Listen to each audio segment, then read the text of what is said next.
it's Inspiring Vanessa here, and today I am back with another really exciting interview. And today I'm going to be interviewing one of my very close friends. Her name is Ryhanna Parara, and she is a model.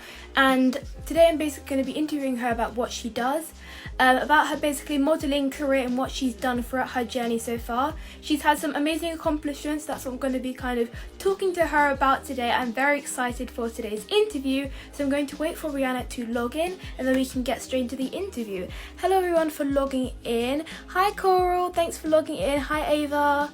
Hi Harms, I hope I'm pronouncing that correctly, or that is your name. Hi Shalom Speaks, thanks for logging in. Okay, we're going to bring Ryhanna on right now. For those who are logging in, hello, welcome. It's Inspiring Vanessa here. I'm doing another interview today with Ryhanna Parara. She's one of my closest friends and she is a model. So today we're going to be doing an interview about basically what she does. So let's just head straight into it. And I hope you guys are as well. Let's wait for her to jump on. Hey, can you see me? Hey! How are you? I'm good, how are you? I'm good, just kind of, keeping busy, filming a lot of TikToks. Oh my gosh, that is literally me every day. Kind of guilty, but we're going to get into that a little bit later. So the first question, the first little thing that we're going to talk about is just kind of introduce yourself to those of you who don't know you, or who may recognise if they don't know exactly who you are. Okay. My name's Ryhanna, I'm a model and dancer. I've modelled for brands like New Look, Nike, Diesel, Primark, all that fun stuff. Yeah, I'm also a dancer. I also play football, so that's me basically. She's a very talented person, guys. You should see her in front of the camera, just kind of like, okay, get my photos. We're going to get into that a little bit later. So, the first thing is, how did you realise, or when did you realise you wanted to be a model? Because some people may be nervous to be in front of the camera, so when did you realise that's something you wanted to do? For me, it was never an idea of mine until my parents kind of planted it in my head, because I've been a poser from day one. It's just my personality. And my parents kind of planted the idea in my head, and for a couple of years I was thinking, but not 100% there yet. I wasn't too sure, and I was kind of embarrassed to say that I wanted to do it. I don't know why. 8-year-old me was a bit, I don't know, so I know that other people would definitely feel that way, especially when you're older in teenage years. Trying to get in something like that is so hard, especially when you're about what your friends will think, what other people will think. So then my mum was kind of like, I was really into Disney at the point, and my mum was like, well, you might be able to meet Miley Cyrus. You might be able to meet, Bridget Mendler and Taylor Swift. So I was like, cool. It was just that kind of push that I needed. Just sold like that. If any celebrity who I look up to has that, that 1% chance that they could notice me on a billboard or anything, they don't need to know my name, but as long as they see my face, then I'm doing it. Literally 100%. That is definitely me. But I think it took a while for me to actually grow confidence, I guess, in front of the camera, because it's different with your mum taking a picture of you rather than having a photographer sat there with a camera that's this big, and then having the casting director and the art director and hair and makeup and stylist and everyone there. It's a lot more stressful, definitely, but I think that's something you gain over time. On your first shoot, do you think you were quite nervous, or do you think you were just more excited so the nerves kind of just went away? I remember my first shoot like it was yesterday, honestly. And I remember being really excited. It was an editorial for Stella McCartney. So it was in a cool graffiti car park in Shoreditch. So it was really fun. I was really excited because I didn't know what I was walking into. It was my first shoot and it was so fun. And I think working with fun people who really take the nerves out of you, because I remember that I was nervous but I didn't want to show it. So I was just like this the whole day, just show them that you're confident and they'll just think you're confident. I think that's the best thing. Fake it till you make it. So what advice would you give to someone who wants to be a model but they don't really know where to start? Because I feel like on Instagram or even on YouTube or TikTok, people always ask so many questions. It's kind of like, well, where do you start? Do you just show up to a photo shoot? Do you reach out to photographers? So how did you kind of start? What was your advice to someone who wants to be a model? Yeah, I would definitely recommend an agency over everything. You can work with as many photographers as you want and just do random Instagram campaigns, I guess. But at the end of the day, an agency is going to get you shoots for I don't know, new look Nike, like I was saying, the agency is going to get you those shoots. So at the end of the day, if you have an agency, your Instagram following does not matter, anything like that. I recommend an agency 100%, because at the end of the day, they're the ones that's going to get you jobs. You can have 1 million followers on Instagram, but you aren't going to get booked for campaign shoots and stuff. Yes.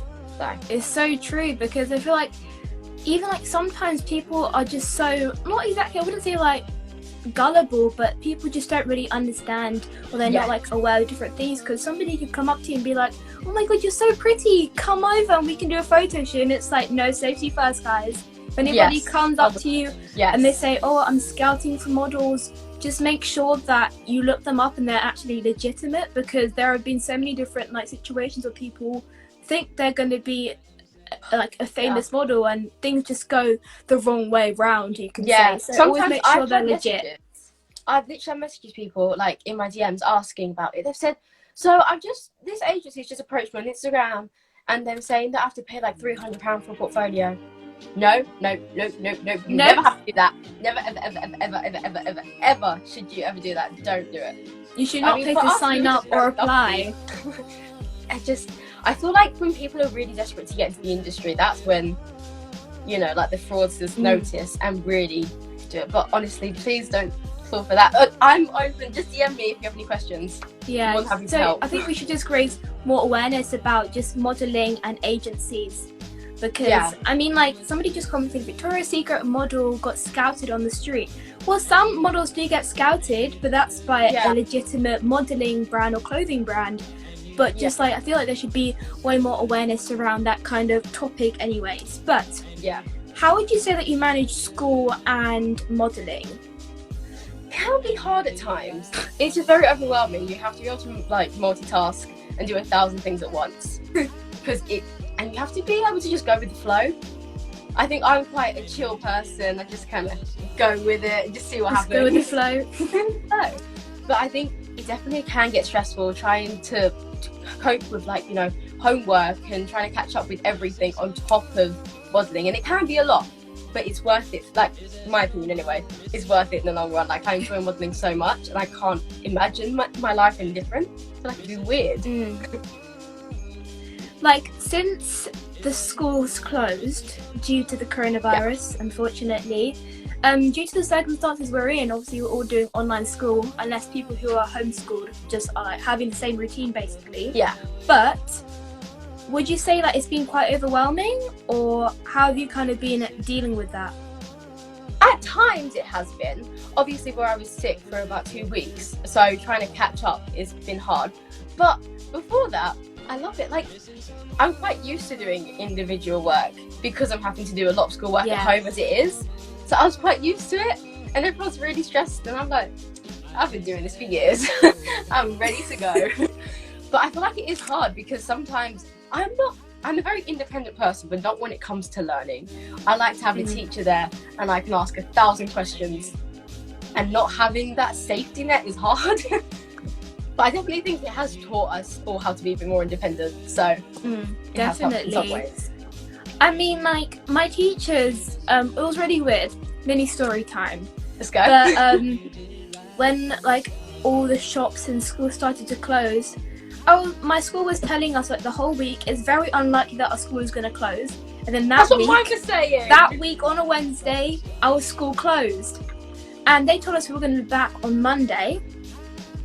Because the government hadn't told them like how long we were going to be out or something. So the school told us we were going to be back on Monday. So we're all saying goodbye, like, hey, why are you guys getting excited? We're only going to see each other on Monday again. And then I get back home and my mum is like, well, you know, we don't know how long we're going to be on lockdown. And it's like, what? But they told us we're going to be back on Monday. So I think for some schools, people are like leaving the school who are like year 11, like GCSEs, they think they're genuinely like going into, I don't know, university or something. So it is quite scary, to be honest. I think just having teachers there is much easier. I'm in a kind of a hard year, I guess, because it's year 10. So obviously, oh gosh, my voice is going. As soon as I go back to school, bit in a Starbucks cup because I'm disco.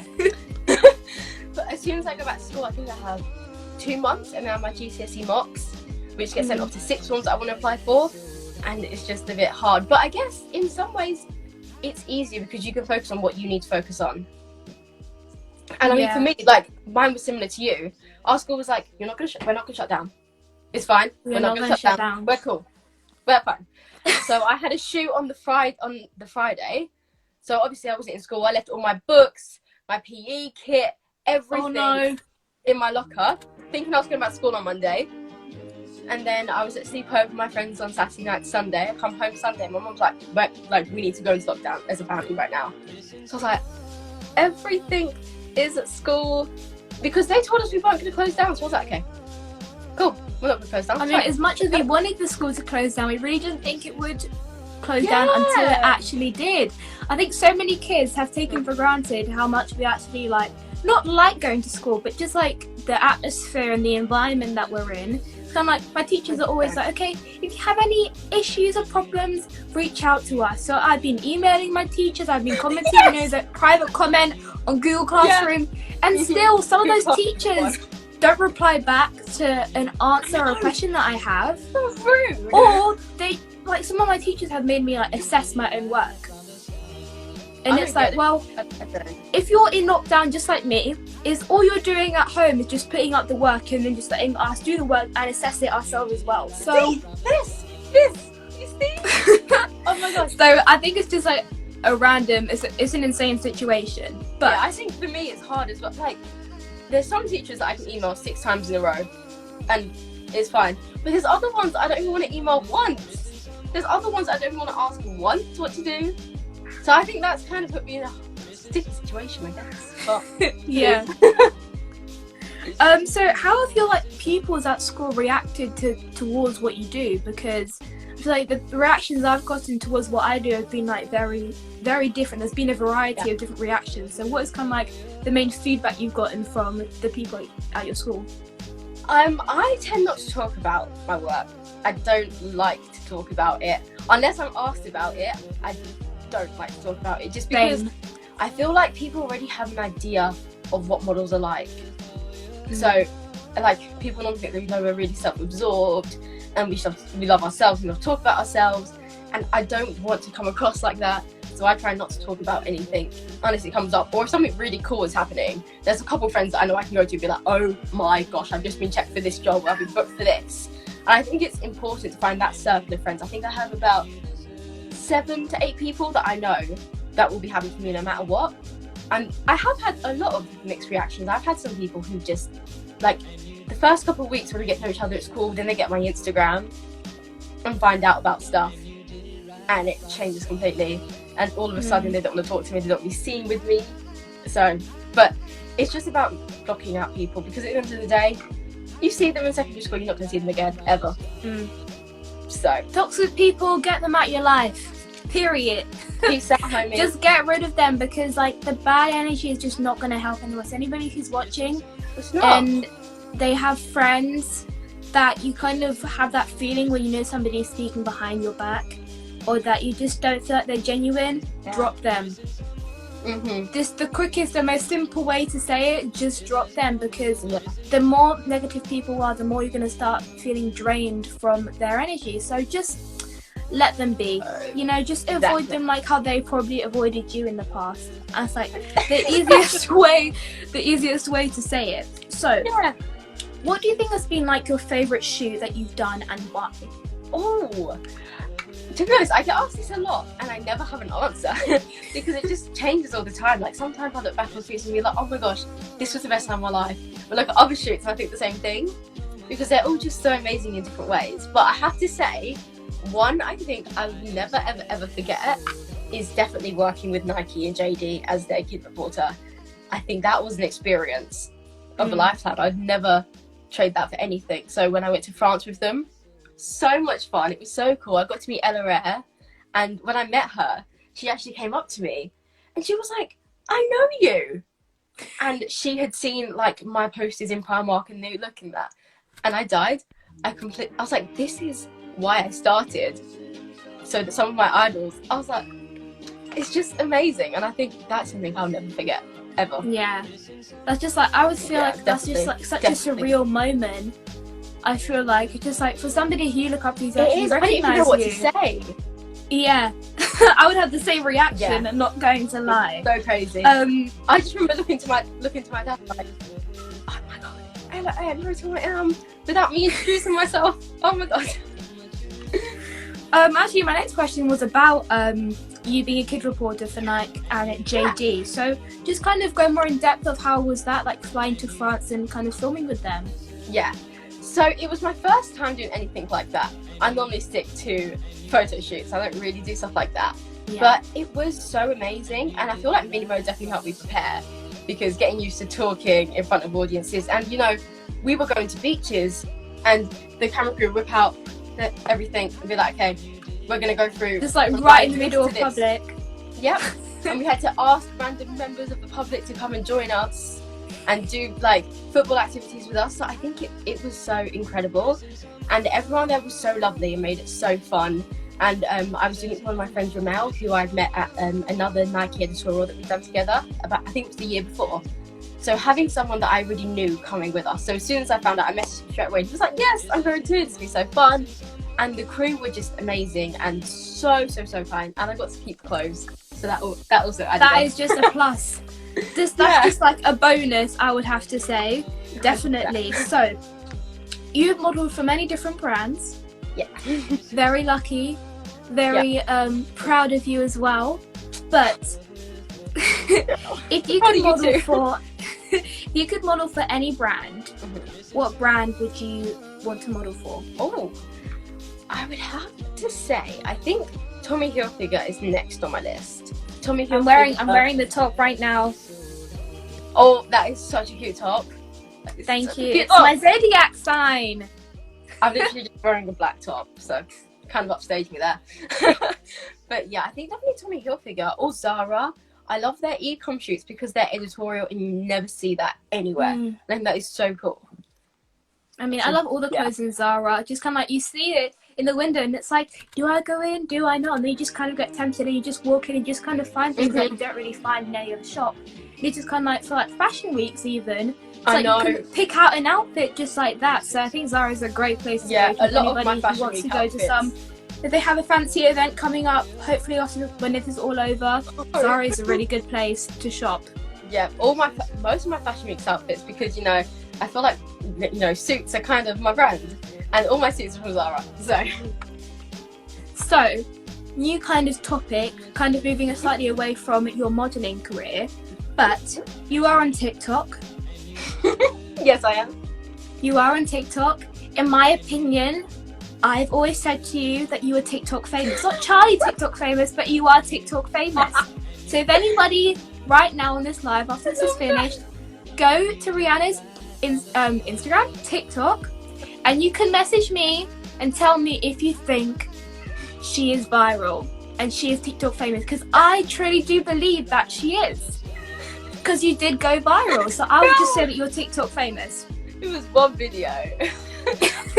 It was one video, but other videos have gotten like, I don't know, like 10k. Yeah, I think like some of them. Average views are between like 5k ish to like 10k.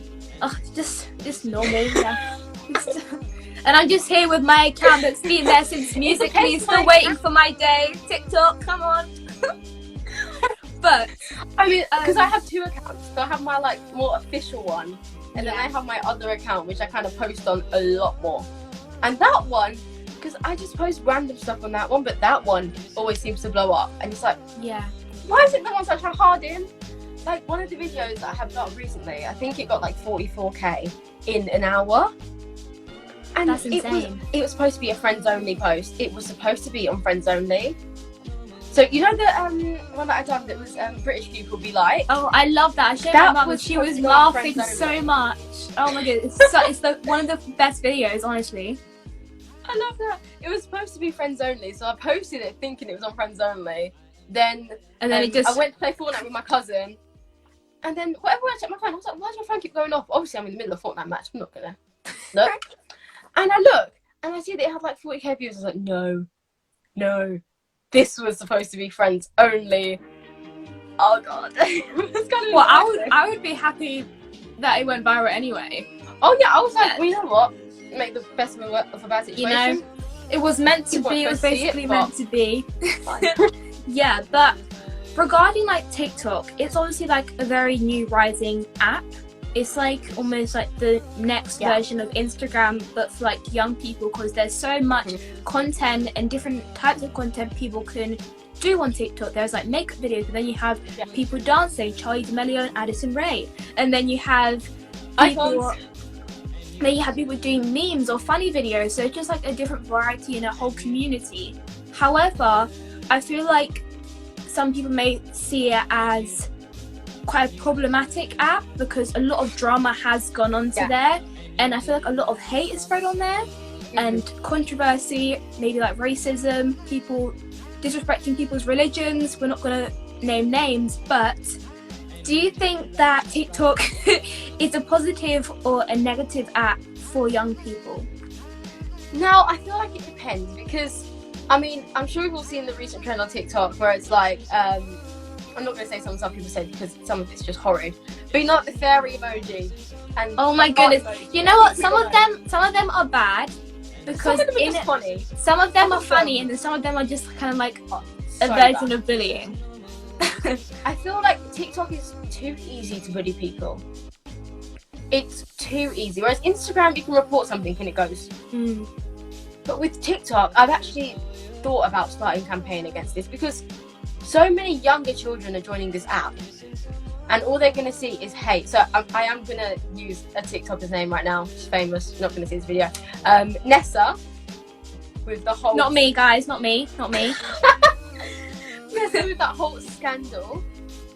She has apologised, I think, 4 times now for it, saying she didn't understand what she was doing. And she's apologised. And her comment section is still people being so rude to her, telling her to kill herself. I just think that shouldn't be allowed. Cancel culture needs to be cancelled.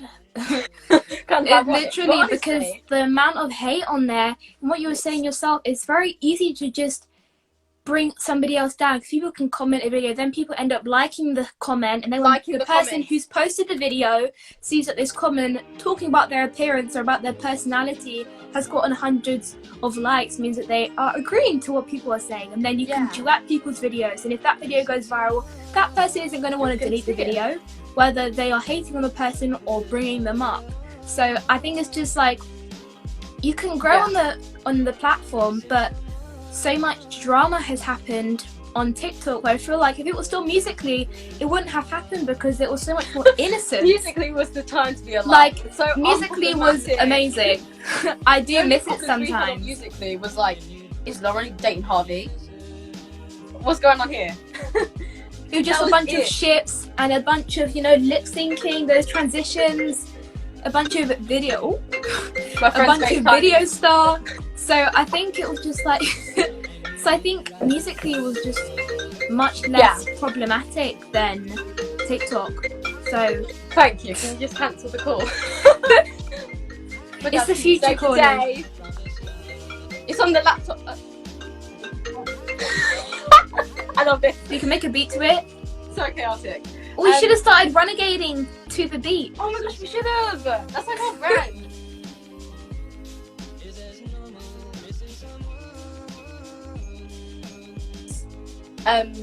Like one of the top comments, it had nearly 100k likes. I mean, obviously, the video only had like 400k views. So I was like, how on earth is there 100k likes on this comment? And it was someone it was a dance video, and someone was just like being really mean about dance, and I was like, okay. But then it had, I think before I deleted it, because I didn't want to acknowledge it, but then it had like 125k likes. I was like, okay, no, this is going. I'm not doing this. Oh. But the comment section was just full of people going, you're trying too hard. It's like, my dance teacher would tell me to go and do it 150%. So that's what I'm going to do. I'm not going to listen to one of you people who... That's the thing, you have to think of it this way. You know what? At the end of the day, they probably don't do the same thing as you. Because if you're not a trained dancer, don't listen to what they're going to say. Because at the end of the day, they don't know you. And I feel like people are they don't think through what they're doing and how it affects people. It might just seem as a joke, But then, like I said, if that like get, you know, like you said, the duets. I've seen some that's so mean about Addison So rude. and Charlie, and people think just because they're famous they aren't going to see it, but that's not the case, because every single famous person reads their comments. They might not acknowledge they read it, but they will, and they scroll through the notifications and see what's being said about them. I just think it's the same with Instagram, really. If you look at people's comment section, it's just filled up. It's just, I don't like it. I don't like it. Cancel culture needs to be cancelled. It's so ironic, but it's true. I totally agree with you, because some of the comments, it's just like society nowadays. If a girl posts a video, it's kind of, I don't know how it is, but for TikTok, it's like the main ways that you go viral are if you're very pretty, or like if you appear to be quite attractive to the people who are scrolling for their For You page. I'm not gonna lie, people who are like really pretty, I just decide to follow them just because they're pretty. Like, that's just something I do, and I know it's not good for my own self-esteem, but sometimes we just end up doing that. So I think just this endless cycle of comparing yourself to everyone, but then if somebody wears a full face of makeup, they're trying too hard, and then if they're being barefaced, then they're not putting enough effort into their videos. So if you haven't got anything nice to say, then just don't say it, because you don't know what people are going through behind closed doors. So that's kind of a speech from the both of us. Yes. Sydney, do you remember the whole drama with her and like Bryce and Addison? And like people were basically saying that Sydney broke them up, but they were dating for a day. Oh yes, I remember that. But she's like, everyone was hating on her and calling her a homewrecker for months on end. And then she finally came out saying, I've been kicked out of my house, that's why I'm living with my friend. It's not just because for the fun of it. I struggle really bad with mental illnesses, and you guys are just ganging up on me 24/7. And it's just stuff like that. People don't know. People post the best part of their lives on social media. Yeah. You aren't going to know what people are going through, so I don't get what you gain. Oh, you get a little bit of clout from getting likes on a comment. I don't see the point in it. It's like, I know we weren't going to say naming names, but one of the celebrities, my mum was actually watching a video about him. I think, you know, one of those like tea spilling YouTube channels that kind of just talks about all the newest drama. I'm watching so many of them. Instead of like me finding it out on some kind of TikTok account, I just watched the YouTube video about it to kind of, you know, keep myself updated. And then it was a video about Perez Hilton and him about like commenting rude comments about Charlie, I think in a bikini, something like that. So I think just even like even adults he needs to be off even TikTok. Some adult celebrities are just cancelling or trying to, I don't know, be horrible to these young kids as well. So I think we should all just learn. If people want to be world peace, if people want to be equality, then you need to be nice to other people and not only just think about yourself as the best person in the world. Like, you need to give other people the same love, the same appreciation. So, I mean, that's just a whole speech from us. Comment down below if you guys agree with us, because I agree with me and Ryhanna, because you know, it's just facts. Yeah, it is. So, I mean, I love TikTok. I'm addicted to it.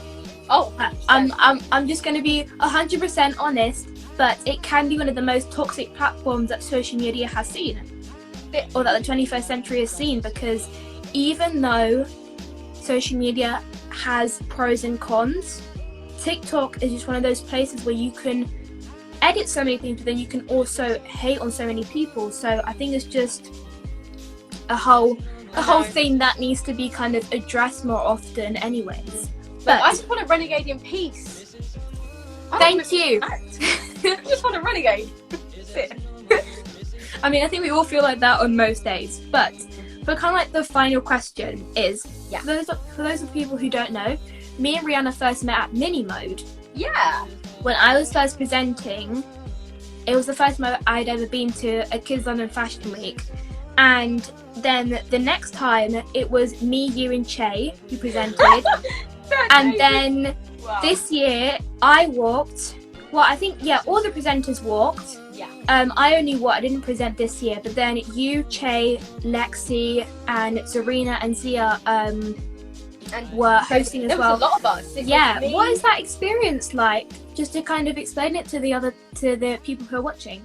Yeah, so obviously, me and my family is like a second family to me. So obviously, doing it with my best friends definitely helped. it brings up your confidence a lot more, because when I go on stage, I know that I'm really comfortable with them.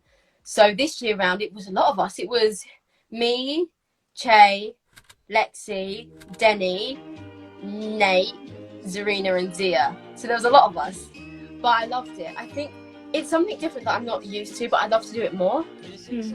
It's definitely, I mean, I've met so many people. I've met you through Mini Mode. I've met some of my best friends. So I think it's definitely an amazing experience for me, and I really enjoy it. I mean, I definitely enjoyed it as well. Just going there, the atmosphere is just great. Yeah, you're just around a bunch of young people who kind of want the same thing. So it's just kind of like, well, what more can you love about it? So yeah, just kind of come to the end of this interview. But thank you so much for being here. I had an amazing time speaking to you, Ryhanna. I miss you. Go and follow Ryhanna on Instagram, on TikTok. Let me know if you think she's viral as well, because I do. That opinion will never change. And yeah, and you also, are you posting on YouTube more often? Yes. Then go follow Ryhanna on YouTube as well. Yeah, I'm trying to actually, but it's just trying to find the time. But now I have a lot more time. I have no excuse not to. So. Alright, so as I said before, everyone go and follow Ryhanna on her social media platforms. Give her some love, and hopefully you stay safe as well as your family. And then we'll speak to you soon. Okay, bye. Is as normal, missing someone.